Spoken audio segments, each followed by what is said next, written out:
The baby's cry exploded into the room. Sharp, sudden, almost terrified. Tieu van France. Her arms stiffened as if she had been struck by something invisible. Just a moment ago, she had reached out, slowly, carefully, her fingers trembling as she took Truc Lam from Trieu Duong's arms for the very first time. And now, the child was crying like he was being taken away from safety. "No, no, it's okay. It's me," she whispered, her voice breaking instantly. But Truc Lam didn't calm down. He cried harder. His tiny body arched away from her, his small hands pushing weakly against her chest as if trying to escape. His face turned red, his breath uneven, each cry louder than the last. Like fear, like rejection. Trieu Duong didn't think. He moved. Instinct. He stepped forward quickly and reached out, taking the baby back into his arms. The moment Truc Lam felt him, the crying stopped. Not slowly, not gradually. It stopped instantly. Silence. Heavy. Unforgiving. The baby's small fingers grabbed onto Trieu Duong's shirt, holding tightly, as if afraid he might disappear. His breathing slowed. His body relaxed. His face softened. Safe again. Tieu Ven stood there, frozen, her hands still raised in the air where the baby had been. Empty. Her voice came out as a whisper, but no words followed. If you were standing there at that moment, what would hurt more? The fact that your child cried, or the fact that he calmed down the moment someone else held him? Tieu Ven's lips trembled. Her eyes filled. Then the tears fell, one after another, uncontrollable. "I'm his mother," she whispered, but the words felt weak, pointless, even to herself. Trieu Duong didn't say anything. He couldn't, because his heart was just as complicated. He looked down at Truc Lam, the small body pressed against him, the tiny hand gripping him like he was the only thing in the world.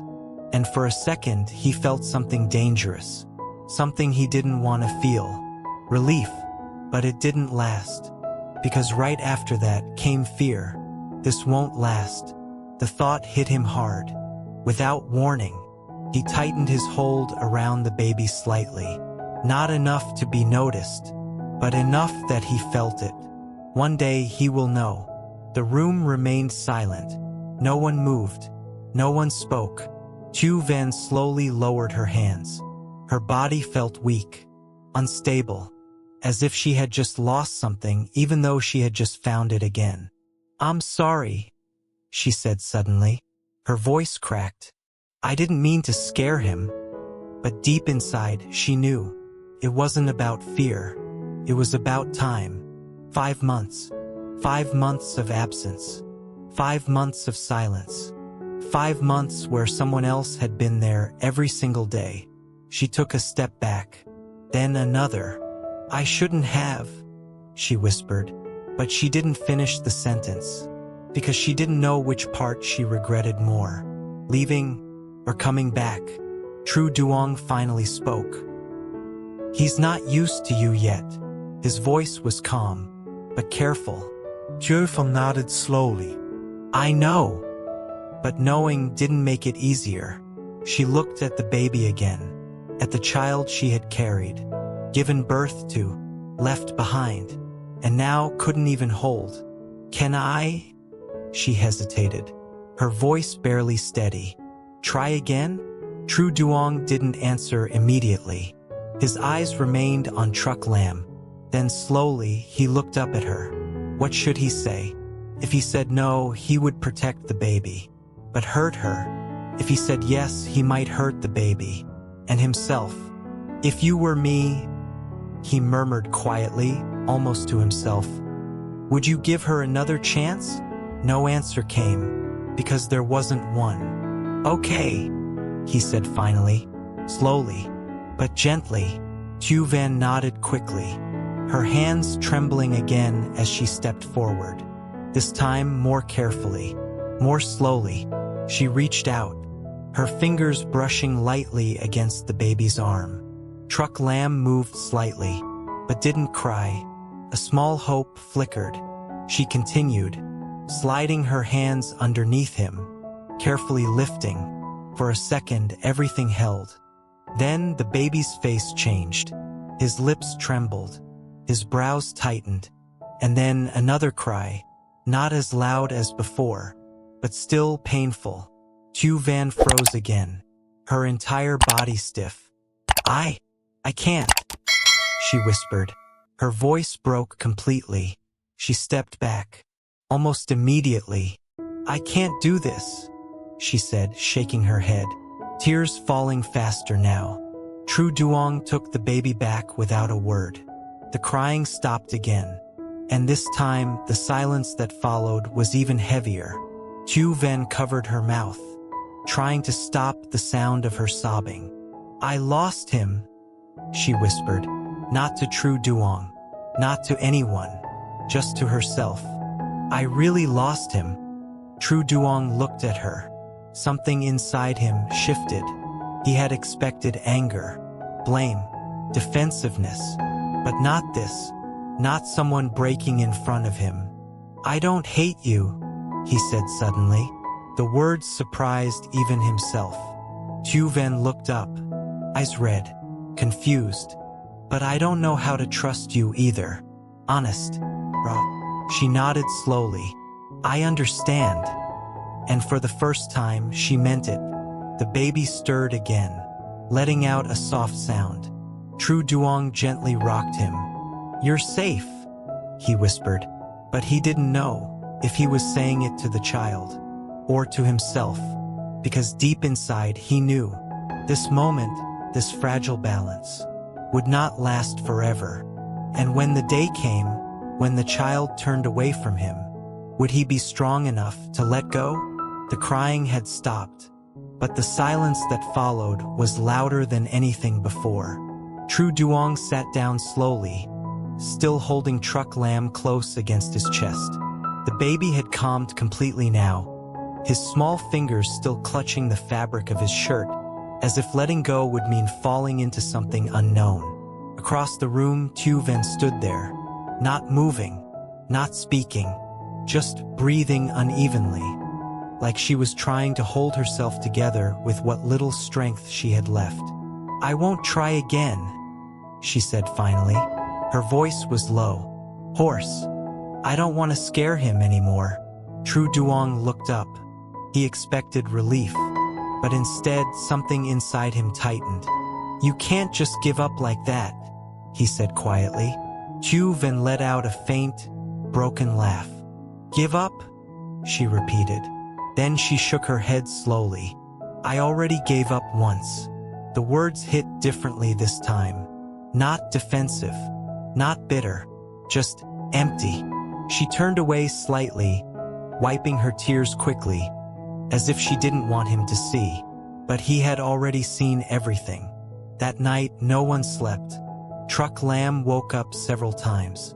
Each time, Trieu Duong was the one who held him, who soothed him, who whispered softly until the crying faded.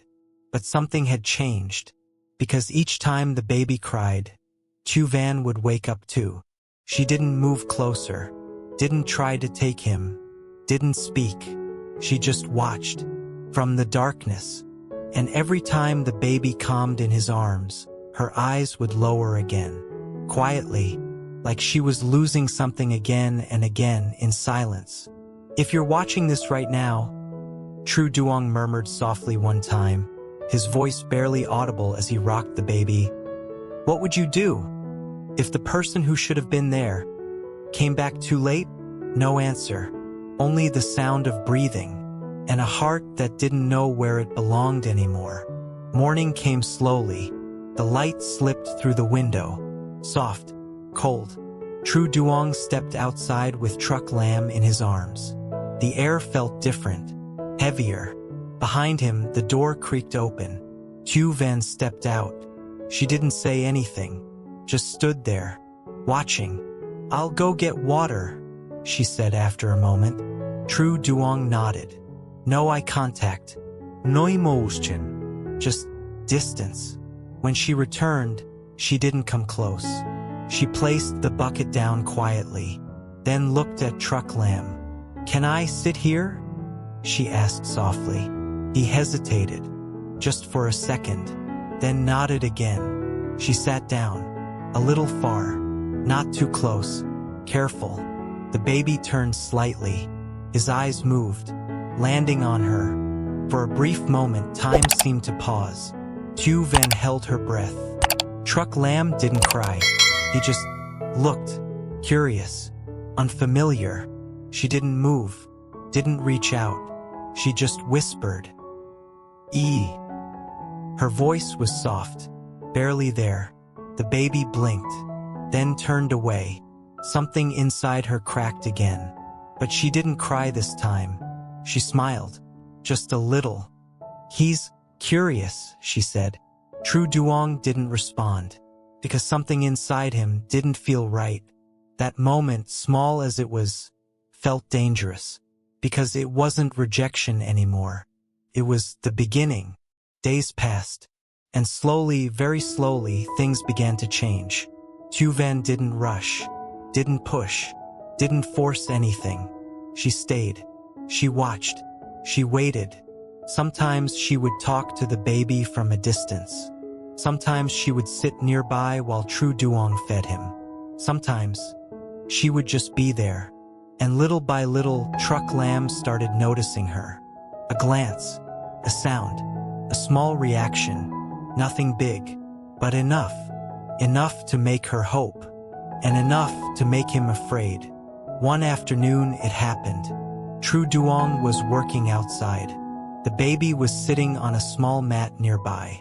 Tieu Van sat across from him. Quiet as always, she picked up a small wooden toy, shook it gently, a soft sound. Truck Lamb looked up. She smiled, carefully, and this time he didn't look away. He watched. Then, unexpectedly, he made a small sound, like he was trying to respond. Tieu van Franche. Her eyes widened. She didn't move, didn't want to scare him. She just whispered again, "Hey!" The baby moved his hand, reaching slightly, not fully, not clearly, but enough.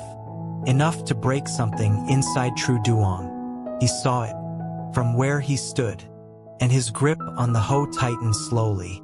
His chest felt heavy, because he knew this was it. Not today, not tomorrow, but one day the child would reach out fully.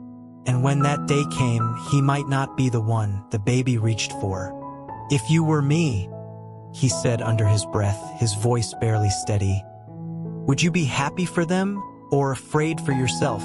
He didn't know, because for the first time he realized love could mean losing. The moment came on a quiet afternoon. No warning, No properastion. just a simple, ordinary moment that no one thought would change everything. The sunlight fell softly across the yard. The wind moved gently through the trees. Truck Lamb sat on the mat, small hands pressing against the ground, trying to balance himself. He was stronger now, more aware. His eyes followed movement.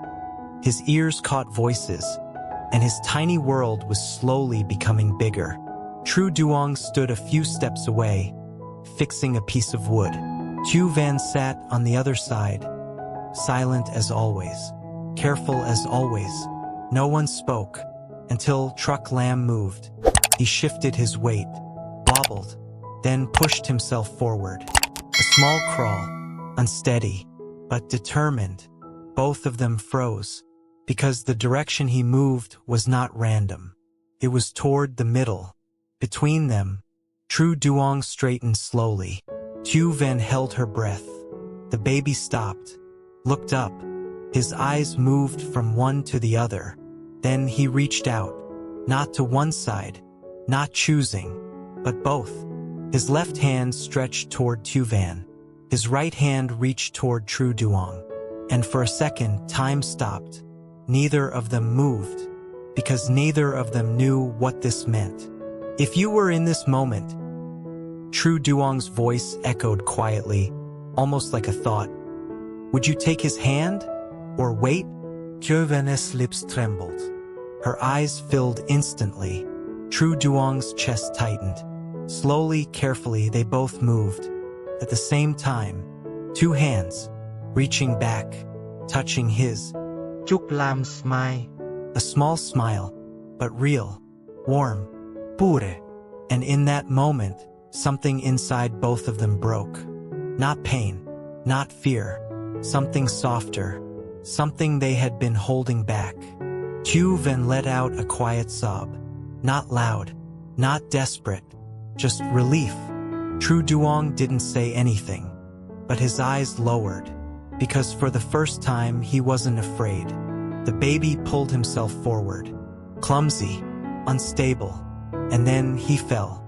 A small fall, nothing serious, but this time neither of them rushed. They watched, together. Truck Lamb pushed himself up again, stronger, faster, and when he sat up, he laughed. A clear, bright, happy sound, the kind of sound that filled the entire space. Tieu Ven laughed through her tears. Trieu Duong exhaled slowly. He's okay, she whispered. He's strong, he replied. Their voices didn't clash, didn't compete. They aligned. For the first time, the wind moved gently. The sunlight shifted. The moment passed, but something stayed.